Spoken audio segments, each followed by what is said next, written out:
बेनीपट्टी थाना के बीसे लड़गामा स्थित प्राथमिक स्कूल के समीप तालाब में एक मजदूर की डूबने से मौत हो गई है। मृतक की पहचान बेनीपट्टी के भगवतीपुर गांव के सुरेंद्र राम के 23 वर्षीय पुत्र मिथुन कुमार के रूप में की गई है। पुलिस ने शव को कब्जे में लेकर पोस्टमार्टम में भेजे जाने की प्रक्रिया में जुट गई है। बताया जा रहा है कि मृतक बीसे लड़गामा गांव में राजमिस्त्री के साथ रहकर मजदूरी का काम कर रहा था। दोपहर में तेज गर्मी के कारण स्नान करने के लिए स्कूल की ओर से तालाब में गया, जहां संभावना जताई जा रही है कि मृतक तालाब के गड्ढे की ओर चला गया। देखते ही देखते युवक तालाब में डूब गया। उधर डूबने की सूचना मिलते ही पूरे गांव में हड़कंप मच गया। लोग इसकी जानकारी मृतक के परिजनों को दी। उधर गांव के लोग तालाब में उतरे और युवक को बाहर निकाला, लेकिन तब तक काफी देर हो चुकी थी।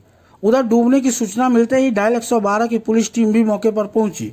जनप्रतिनिधियों के द्वारा इसकी सूचना बेनीपट्टी थाना पुलिस को दी गई। परिजनों का रो रो कर बुरा हाल बना हुआ है। सर ये स्नान उसलान करे के लिए सर हल रहा है, समझलिए।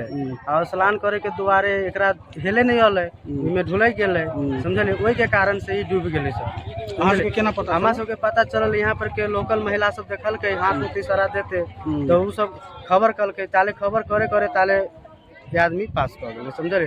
तकर बाद हम सब खोजली ढूंढते ढूंढते सर बहुत अथाह पानी सर इधर से इधर बह गए लाश समझलिए। भगते भगते लाश वही कोना में सर हमारा सबके मिलल समझलिए। ये 3 आदमी से हम सब लाश निकाल ली है। बहुत अथाह पानी सर, बहुत जे जाए से काफी पानी। वो लड़का के हेले नहीं वाले सर, हेले के द्वारा वो मृत्यु भ गए सर। अच्छा, जो लड़का मृत्यु हो गया तिनकर कौन गांव भेले? भगवतीपुर सर, भगवतीपुर हरजन दलान के पास, वार्ड नंबर 11 सर। 11। ये गांव भेले बीसे लड़गामा। ई गांव में की कर काम करे आल रहले सर। कथी के काज? लेबर वाला काम करे, राजमिस्त्री के साथ? जी राजमिस्त्री के साथ। अच्छा, अहाँ मृतक के हेबे? हम चचा के लड़का छी सर।